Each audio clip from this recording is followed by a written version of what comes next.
What's going on, everybody? I want to talk something. Uh, I want to reply to a comment. I don't know why I replied to respond to the negative comments and not the positive comments. Why not respond to the positive comments? But in this one, I'm going to respond to a negative comment because I hate when people say dumb stuff, and really, it constitutes as ignorance and laziness. Okay, a lot of people will tell you stuff like you can't get a house free and clear, or you can't get a car free and clear, right? And I'm not saying you're getting the car for free. You've already paid for the car. You when people say idiotic stuff, let me see what this slow wit said in my comment section. Okay. Let me The only person who will benefit from this word salad is the person cashing the $150 fees to listen to this nonsense. If you think that free houses and cars exist uh, at the end of this, I have a bridge to sell you. Uh, where's that bridge at? Because I want to buy that. Um, I hate when people are moronic and they don't know what they're talking about. Okay, the issue with people who are lazy, don't do research, they want everything given to them. Okay, the key to understand all of this is really it's really simple. It's fairly simple. The hardest problem, is to actually put this into a context that you understand. So I don't have to go all on this, and keep rambling for the IRS tells you what I'm telling you. I don't. Why do I have to go speak to this? Okay, people are.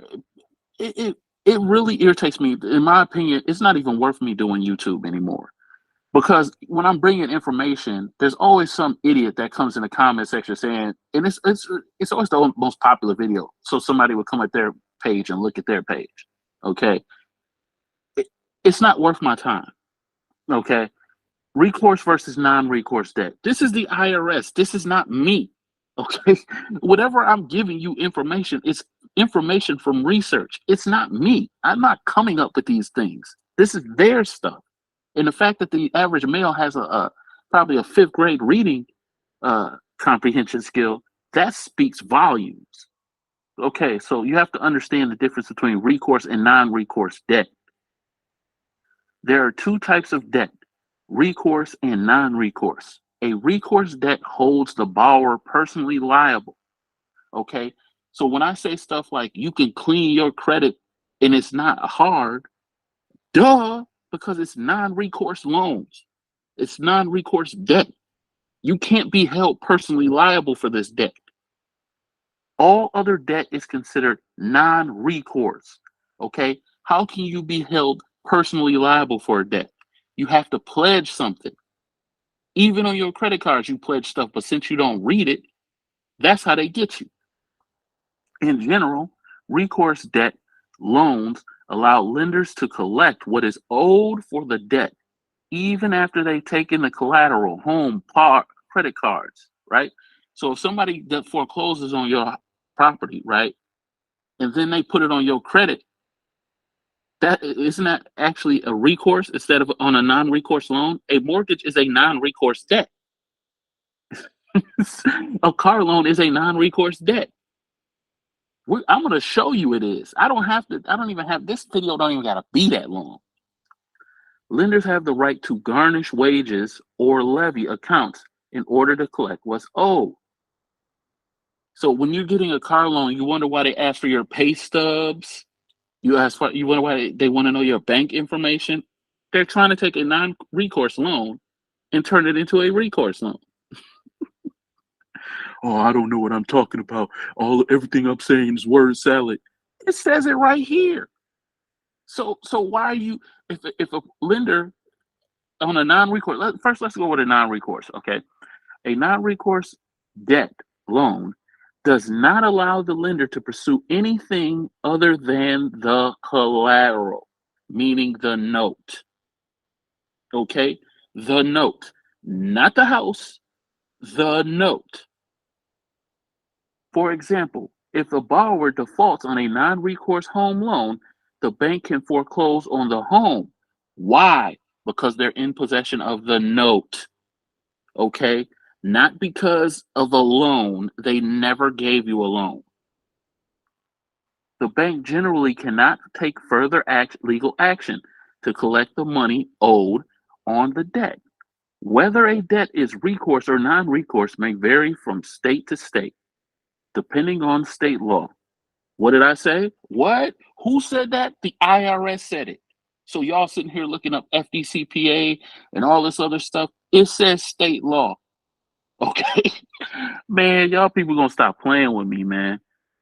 Wasting my time. Look, in these comment sections saying I don't know what I'm talking about. I'm giving you word salad. It's not my fault you have a low level of comprehension. If a lender cancels a debt and issues a form 1099-C, the lender, well, you have to figure out who is the lender. The borrower and the lender switch places during the transfer. Okay? When you sign a loan, you are a issuer. Okay.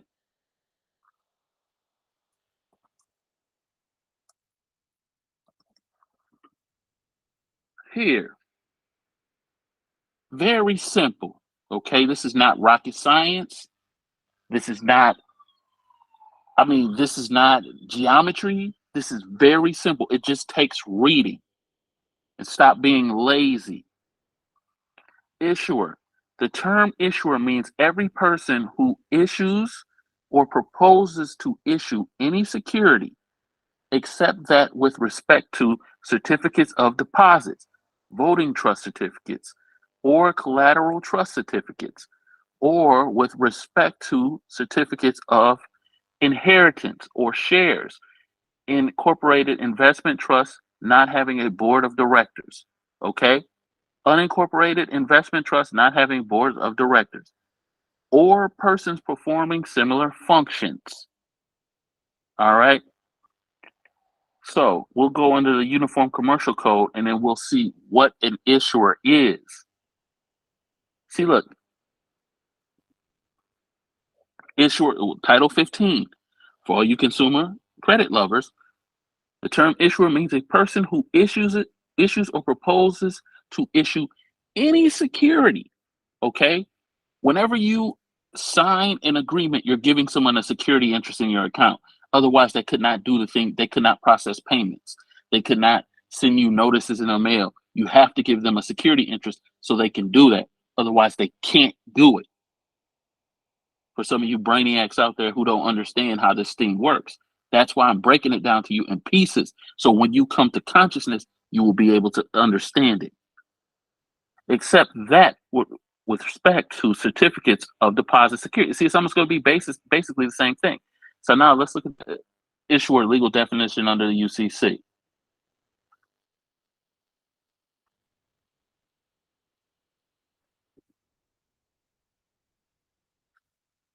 Okay, issuer legal definition 8. Here's the issue of an instrument. The issue means the first delivery of an instrument by the maker or drawer, whether to a holder or non-holder.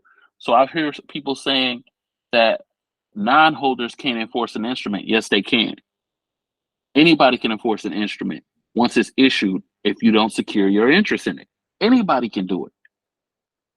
But you have to know your rights within that instrument and you have to know how to enforce it. Okay? So, for the purpose of giving rights on an instrument to any person, let me walk that back. Because when you get a car loan or a mortgage, you're giving them the right by signing the agreement to service the account. You're giving them the right to maintain chattel or collateral on behalf of you. Does it say that? No. In most instances, it gives you little tidbits of it, but it does not state all of their rights. But here, I'll walk it back for you so people can understand it. Okay. And after that, I think I'm gonna slow down on making videos because I'm pretty much done with this. Look, issue means the first delivery of an instrument by the maker or drawer, whether to a holder or non-holder. So that's like if somebody assigns it to somebody, they become a non-holder with the right to enforce. You know what I'm saying? Unless you challenge it. Okay. For the purpose of giving rights on the instrument to any person. So when you sign a car loan, you give rights to the dealer who assigns their rights to the bank. I don't understand why this is so complicated for y'all to understand. And I don't understand why people, oh, you can't get no house, you can't get no free car. What are you talking about? You already paid for it. Look, an unused instrument or an unissued incomplete instrument that is completed is binding on the maker or drawer. So if you issue an instrument and it's incomplete, it's still binding on you to perform. But non-issuance is a defense. And I'm not going to go over the defense in this, but there is a strong defense that unravels every contract. An instrument that is conditionally issued or issued for a special purpose is binding on the maker or drawer. But failure of the condition or special purpose to be fulfilled is a defense. So now the person I did a consultation today, I hope you watch this video because you will understand what I'm talking about. Okay. And this is for all the people I've done consultation. Watch these videos. Let the rest of these people, swim and drown. That's not your job. You have to learn. You have to continuously be a student. How are you going to be a master if you're not a student? Issuer applies. How does this do this? All right. Oh my goodness, I lost it. All right. So issuer applies to issued and unissued instruments and means a maker or drawer of the instrument. Okay, so now we understand what an issue of an instrument is. So then we have to understand who is an issuer of an instrument. Okay, in subsection 8-201, issuer. With respect to any obligation on or a defense to a security, an issuer includes a person that places or authorizes the placing of its name on a security certificate. Okay, what is a security certificate? A security certificate means a certificate representing a security. Okay, here, security entitlement means rights and property interests of an entitlement holder with respect to a financial asset. Well, who do you think the entitlement holder is? It's you. Uncertificated securities means a security that is not represented by a certificate. Okay, I'll let you guys do your own research on that because most people have never read the UCC all the way through. Other than as authenticating trustee, registrar, transfer agent. So look, it says if you place the person who, with respect to, let me read it again, so I'll start all over again. With respect to an obligation on or a defense to a security, issuer includes a person that places or authorize the placing of its name on a security certificate other than authenticating trustee, registrar, transfer agent, or the like to evidence a share participation or other interest in its property or in an enterprise, or to evidence its duty to perform an obligation, okay, represented by the certificate, creates a share participation. What? Creates a share or participation. What is a loan? What is an agreement? It's a participation. Because for you to have an agreement, both parties have to participate.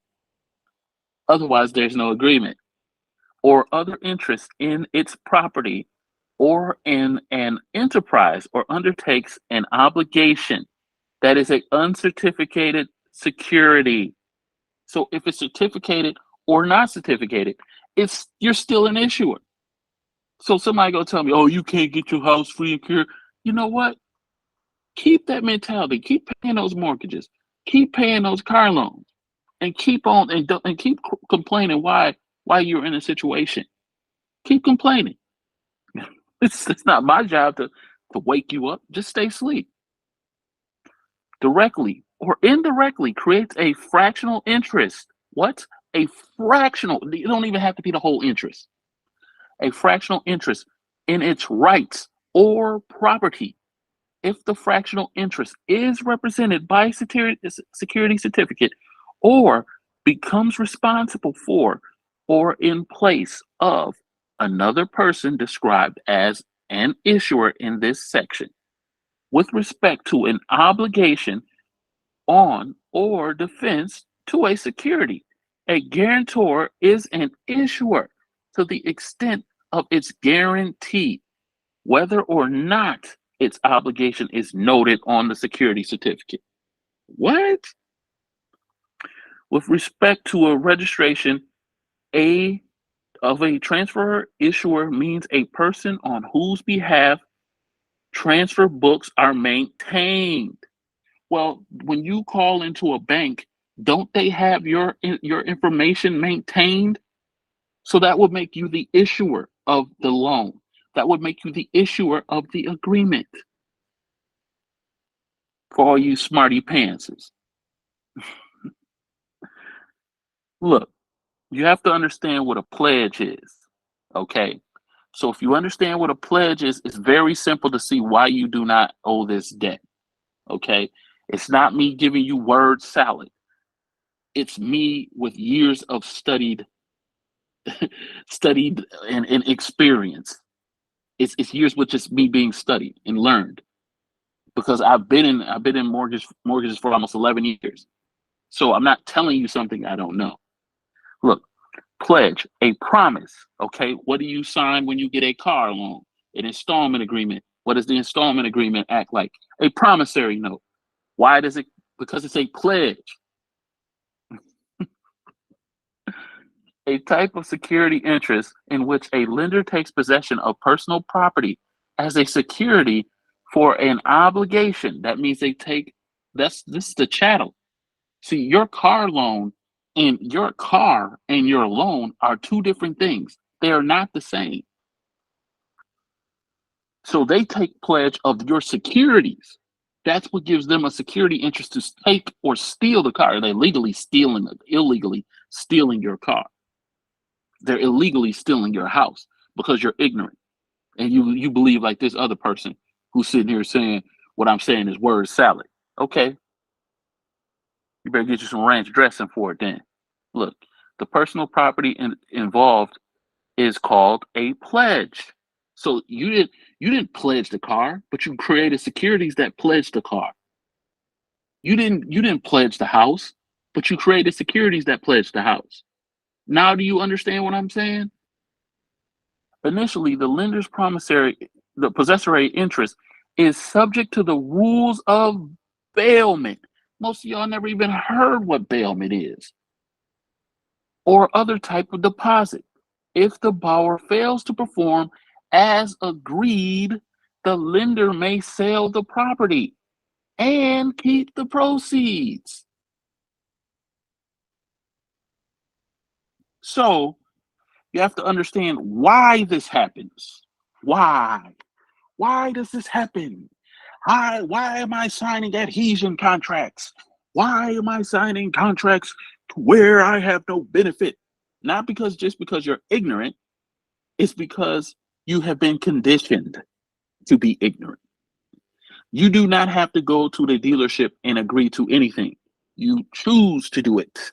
You do not have to go to the mortgage broker and agree to this. You choose to do it. So since you choose to do it, that's the avenue you go through, and that's what I'm teaching out of. Because I now no longer have to do that. But you do. Anywho, I'm out the matrix now.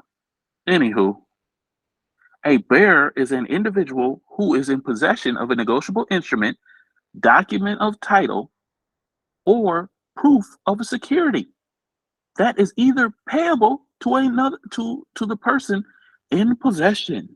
So when you sign a loan agreement and you don't know what you're doing, you're creating bearer paper. That means that if somebody picks up your note off the ground, they can enforce it against you. If a bum or a homeless, pardon my French, if a homeless person picks up your promissory note, they can sue you on it because you don't know what you're talking about and you don't know what you're doing. So you create bearer paper that's endorsed in blank. What is endorsed in blank? A blank endorsement is a kind of signature on a financial instrument. It has no designated payee, so the person who possesses it can demand payment. For example, a check made payable to cash and endorsed on the back with the signature of the account held. The blank endorsement essentially makes the financial instrument into a bearer paper. What? So when I signed my car loan, I gave them a blank check. Yes, man, put some respect on my name, man. If y'all gonna be commenting negative stuff, I actually don't mind it, but it gets irritating. Sometimes when you're telling people that don't know how to read, that all you have to do is read and you'll get your way out of a situation. The risk of a blank endorsement is that if it's lost or stolen, the finder the finder can cash or deposit it. Now, do you understand why the loan is a non-recourse loan? You signed a check. They are enforcing the check. And they're saying you have to pay it. Because why? You're the only party evidenced on the agreement that took liability. All right, we'll go back. So these type of instruments are commonly known as bearer papers. Bearer papers are the opposite of order papers, which are only payable to the party listed on the document. I got some heat with this. So getting rid of mortgages is now 10 times easier now. So I'm pretty much almost done with YouTube, but now I know different ways to get mortgages instead of all of this tender of payment and all this other crap. Look, like all negotiable instruments, instruments payable to the bearer can be transferred from one party to another because ownership of bearer papers is determined exclusively by possession.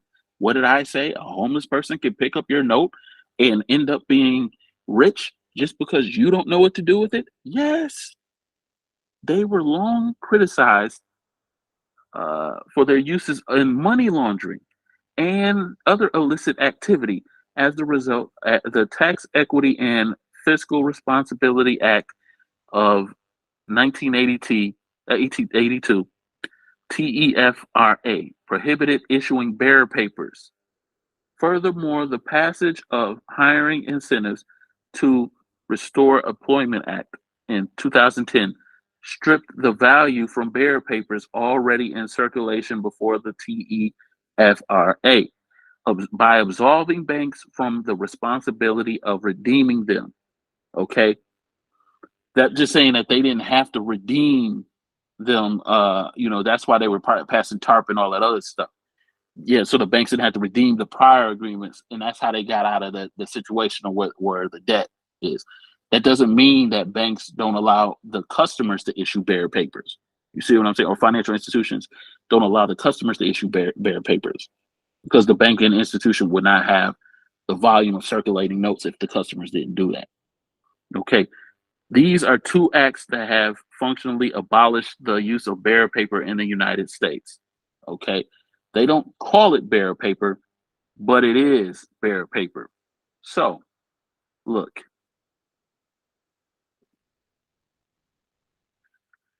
the key to understanding this is who is a holder, who is not a holder, who is a non holder in possession. A holder means a person in possession of a negotiable instrument that is payable either to bearer. Didn't they just say they eliminated bearer paper? No, they didn't. they don't have you name it as bearer, but it is bearer paper. Okay. They don't have you put payable to bearer on it, but with your signature, you make it bearer paper. Or to an identified person, that is the person in possession. Or B, the person in possession of the document of title if the goods are deliverable either to the bearer or to the order of the person in possession. So, what did we learn today? That most people do not know what they're doing when they are signing documentation. And we have to understand that the biggest thing is knowing the difference between a non recourse and a recourse debt. So you have to understand that your loans are non recourse loans. That doesn't stop the lender from enforcing the instrument. And with that being said, I'm out.